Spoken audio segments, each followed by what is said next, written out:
Para pemirsa, ketemu lagi dengan Suyanto.id, channel untuk berbagi pengetahuan dan belajar sepanjang hayat. Nah, kali ini kita bersama narasumber kita, Mas Heri Teguh Wiono, MPD. Beliau adalah guru SMP Negeri 2 Karanganyar. Apa yang akan kita bicarakan? Kita akan bicara mengenai lesson learn, pengalaman-pengalaman yang didapatkan Mas Heri selama ikut melatih para guru di TOT. Beliau ini adalah narasumber nasional dari program pemerintah yang utama, yaitu pembelajaran mendalam.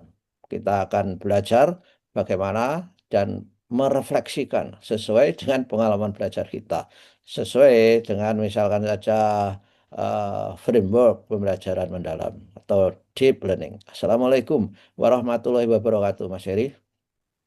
Waalaikumsalam warahmatullahi wabarakatuh. Siap selalu, nggih, Prof. Suyanto. Insya Allah, Mas Heri, kita Alhamdulillah. harus sehat dan sehat itu bukan hadiah, harus kita upayakan. Nah, ini TOT di Jawa Timur, saya dengar, saya ikuti, saya pantau sudah berjalan.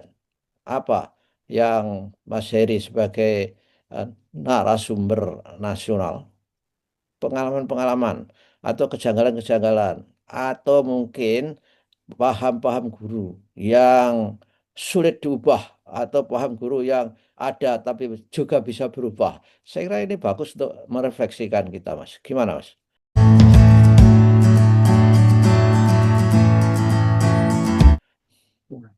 Terima kasih, Prof. atas kesempatan yang telah diberikan terkait dengan pelaksanaan POT yang kami laksanakan di Jawa Timur. Setiap bulan Juni itu kita menyiapkan untuk kelas dari kabupaten dan kota, dan sekarang sudah bergerak, Prof, untuk fasilitator ke provinsi, kabupaten kota itu ke masing-masing tugasnya di masing-masing kabupaten dan kotanya masing-masing.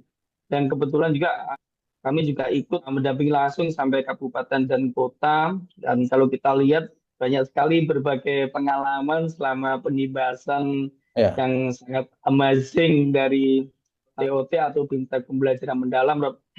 Yang pertama tentunya dari kesiapan peserta. Nah, yang kedua mungkin ada pengalaman dari materi atau hal yang diskusikan, Bro. Dan terkait yang peserta itu, Bro, itu juga cara persentase mereka sangat antusias sekali. Tapi juga ada yang ditemukan peserta itu yang dari unsur guru yang saat masuk ke kelas itu dikira ya disuruh kepala sekolahnya mendapatkan surat tugas untuk mengikuti BIMTEK PM. Itu Intek seperti biasa menerima materi seperti biasa, tapi setelah hampir 1 hari itu dia mungkin juga agak kaget. Ternyata ini bimteknya berbeda yang dikira ya, santai, bukannya ya. bukannya bimteknya banyak kegiatan, bukan, Bro. Cenderung karena ini penguatan dan brainstorming, Bro. Jadi mendapatkan sukses, dan ini karena ini juga tantangan, dan akhirnya antar peserta itu juga saling beradaptasi. Ya, tentunya yang kaget tadi juga akhirnya alhamdulillah juga mengikuti pola yang ada sesuai dengan hierarki dan lini masa yang disediakan. Itu yang dari peserta, Pak. Ya, ya, saya kira kuncinya yang membuat beda itu adalah engagement. Sama dengan pendekatan pembelajaran mendalam. Yang berbeda dengan yang dulu-dulu ketika misalkan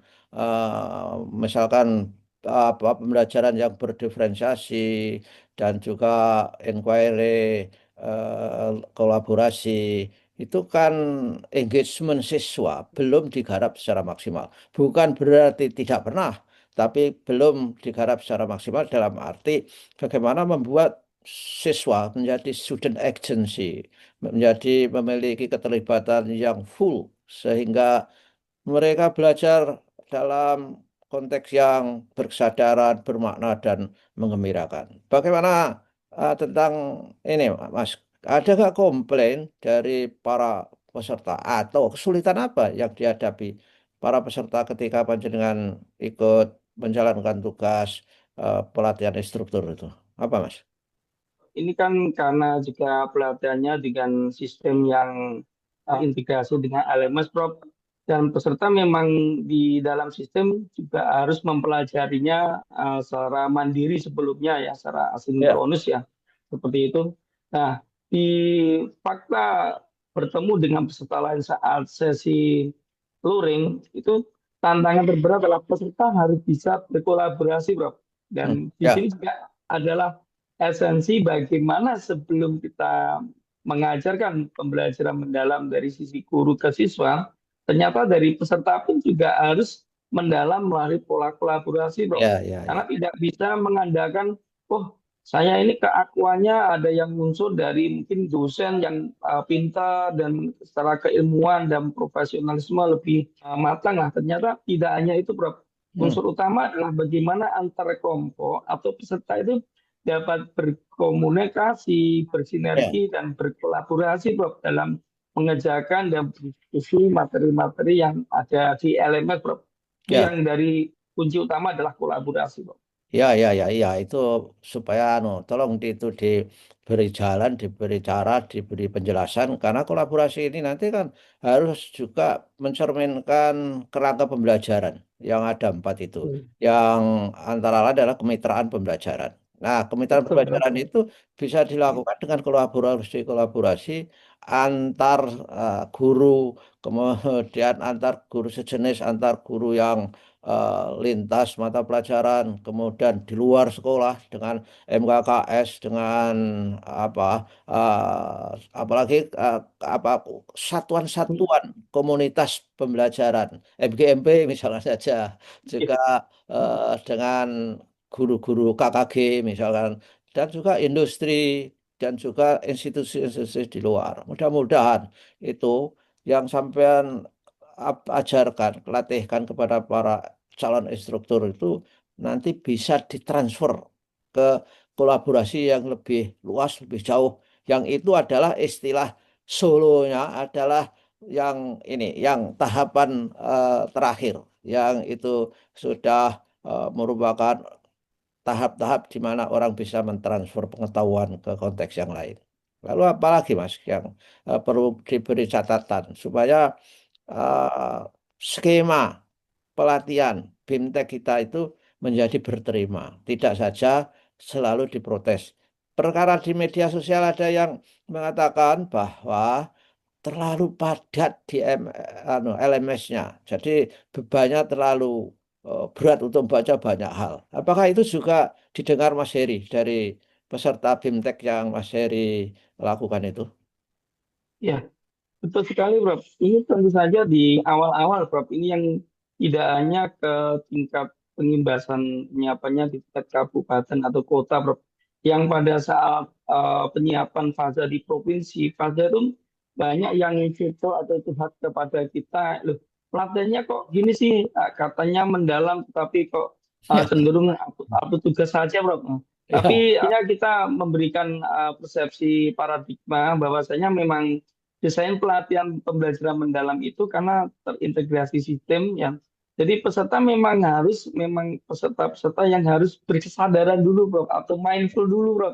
Karena kalau belum terbuka hatinya tidak klop, tentu saja dia masih menganggap ini sebagai tugas. Padahal kalau kita ya, lihat sebenarnya naskah akademik itu juga sudah di-share dari Kuskujar mungkin sudah 5 sampai 6 bulan yang lalu kan juga di LMS juga share sehingga peserta bisa belajar mandiri dan justru di tatap muka inilah kita penguatannya, Bro. Nah, ya, setelah kita kasih coaching terhadap bagaimana berkesadaran dalam sistem belajar, tentu saja pola ini adalah pola utama bagaimana mengapa sih strategi pembelajaran melalui good mindset itu pasti diberikan di awal karena memang harus membuka cakrawala ya, supaya memang sistem belajarnya berbeda dengan pelatihan-pelatihan sebelumnya, Bro. Dan ya, ini memang salah satu kalau memang dilihat dari posisi medsos atau luar memandangnya itu negatif, tetapi justru ini adalah ada sisi keunggulan bagaimana memang ini adalah desain yang berbeda yang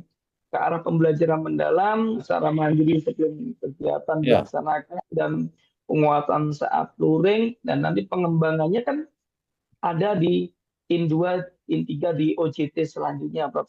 ya, Walaupun juga perlu ya. berapa memberikan landasan terkait beberapa miskonsepsi yang masih ada, Prof. Itu tugas kami seperti itu, Prof. Ya, ada nggak ya perdebatan dalam framework pengalaman belajar yang memahami, kemudian mengaplikasi dan merefleksi. Saya menjumpai ada orang yang wow tidak harus dari memahami, langsung eh, aplikasi misalkan. Tapi yang normatifnya belajar itu ya memang memahami dulu, lalu diaplikasikan dan direfleksikan. Karena prinsip belajar itu kan dari sederhana ke agak sulit sampai sulit sampai abstrak. Dari yang dekat agak jauh gitu prinsipnya. Itu banyak teori psikologi pembelajaran mengatakan seperti itu. Ada nggak Mas itu yang mendebatkan pengalaman belajar? Tentu saja, Bro, ada beberapa di titik lokasi pelatihan kita itu di diskusi saat kami di Balai Bahasa Provinsi Jawa Timur. Diskusi yang mendalam terutama pada bagaimana siklus pengalaman belajar itu diterapkan, Bro. Dan Hmm. ini justru tidak ingin setelah keluar pelatihan di kegiatan tersebut, sistem peserta masih ada tanda tanya di dalam pikirannya. Makanya kita menyamakan persepsi bagaimana cara memandang kita bahwa siklus pengalaman belajar itu memang secara normatif kita menyesuaikan dari tahapan memahami, lalu mengaplikasi dan merefleksikan. Tapi pada tahapan-tahapan tertentu, ya tentu kita bisa melihat atau penyesuaian yang adaptif ya. Misalnya ada di beberapa mata pelajaran bahwa kita bisa melihat memperoleh pengalaman belajar itu dari sisi mana sih? Karena ada tanggapan kalau di PJOK anak yang pada saat materi olahraga renang itu kan anak ada yang sudah bisa itu kan didapat dari pengalaman selama belum bertatap muka terhadap materi atau kompetensi yang diajarkan guru di sekolah. Itu Hmm. adalah kemampuan di luar bagaimana siswa itu sudah mempunyai pengalaman tersebut. Artinya kita bisa memberikan apa ya posisi bagaimana memandangnya itu sebagai tahap memahami atau memang ke tahap mengaplikasi, Prof. Ya, Hmm. seperti itu, Prof. Ya. Dan yang kedua, ada tanggapan yang masih menganggap di awal terkait yang pertama asesmen awal, Prof. Hmm. Ya, Ya. karena Hmm. di beberapa eh, tanggapan rekan-rekan masih menganggap asesmen awal itu harus seperti asesmen diagnostik. Hmm. Padahal kalau kita lihat asesmen diagnostik kan berat, Prof. Karena diagnostik kan harus dilakukan oleh para ahlinya, Prof. Hmm. Di Ya.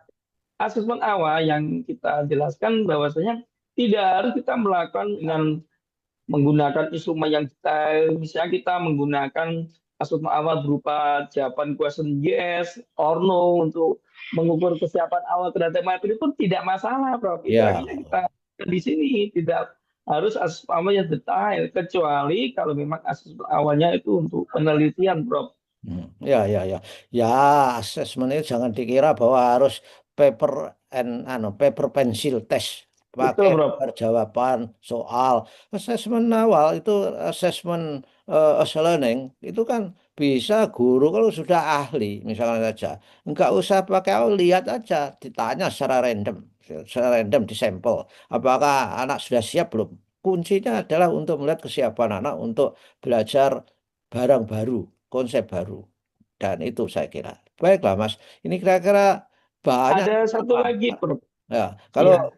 kalau banyak ini kita tidak cukup kali ini saja. Kita bikin Betul. episode, Mas, untuk masing-masing lesson learn yang Oke. terjadi. Jadi apa? Kita akhiri saja Oke, siap, Prof. sisi ini dulu karena ternyata ini kan banyak hal yang bisa di-share dan dari pengalaman Mas Heri. Kita ketemu minggu yang akan datang membawa lesson learn. Ketika ketika di dalam pengalaman belajar anak tiba-tiba renang itu jadi menjelaskannya kita aplikasi itu yang dikira guru tidak melewati memahami itu adalah dalam kerangka memahami juga gitu loh. Jadi jangan menganggap bahwa memahami itu tidak penting ketika kita pada fase framework pengalaman belajar. Baiklah para guru, ikuti terus para kepala sekolah dan juga kepala dinas supaya Anda semua bisa mengawasi, mengendalikan, bukan mengendalikan dalam arti diktatorship ya, mengendalikan bahwa program itu berjalan tidak salah. Itu saja yang dipentingkan. Terima kasih Mas Heri, sampai ketemu lagi. Wassalamualaikum warahmatullahi wabarakatuh. Waalaikumsalam warahmatullahi wabarakatuh.